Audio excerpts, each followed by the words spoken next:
Aquellas lagunas e islotes que terminarían conformando la República de Venecia fueron habitadas por los fenicios, que trajeron consigo el hermetismo y la costumbre babilónica, muchas familias aristócratas y de alta enjundia de Roma, y muchos jázaros que emigraron allí una vez el imperio de Casaria sucumbió. Los venecianos no cimentaron su imperio en la expansión geográfica, sino en el comercio marítimo, al igual que los fenicios, el dominio de la entrada de la ruta de la seda en Europa, el esclavismo y la piratería. Hicieron gran fortuna gracias a los préstamos que hacían a todos los reinos europeos y a la usura e interés que imprimían a los mismos. Fueron el motor financiero y naval que engrasó la maquinaria de guerra cristiana en las cruzadas.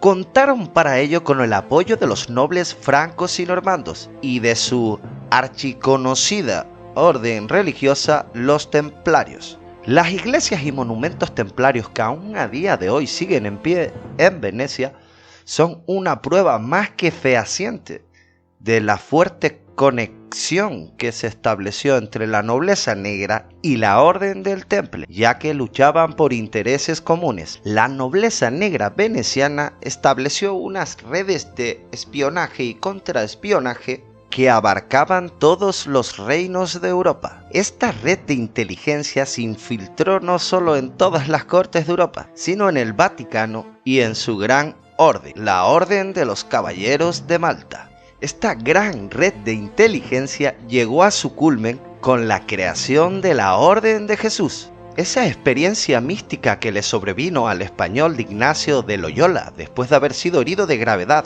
en el campo de batalla, en aquella guerra entre franceses y españoles, lo llevó a vagabundear por toda Europa en busca de ingresos para financiar la peregrinación de los cristianos hacia Tierra Santa. ¿Y dónde terminó el amigo Ignacio de Loyola? Pues en Venecia, donde vivió de la mendicidad hasta que el oligarca veneciano Marcantonio Trevisan lo encontró y le dio hospedaje, además de conseguirle una audiencia con el Dux de Venecia. El resto es historia, y los jesuitas siguen siendo un instrumento de esta nobleza que aún a día de hoy sigue dominando el mundo. Podríamos estar días hablando largo y tendido de la importancia de Venecia en la configuración del mundo tal como lo entendemos hoy.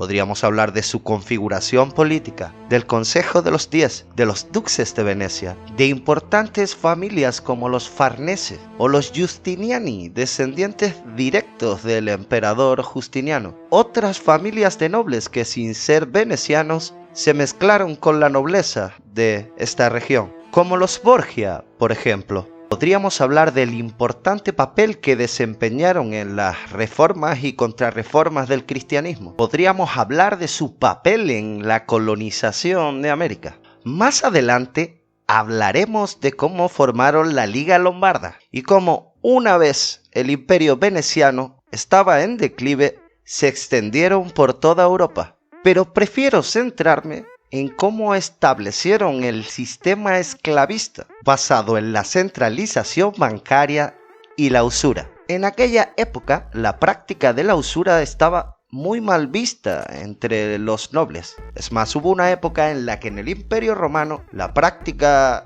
de la usura estaba castigada con el desmembramiento de la persona que la practicase. Así que para este menester, la nobleza negra veneciana utilizaba a los descendientes de las tribus jázaras que poblaron Venecia una vez cayó el imperio de Casaria, y a los que denominaban los judíos de la corte, y a los que hoy conocemos como los judíos askenazí.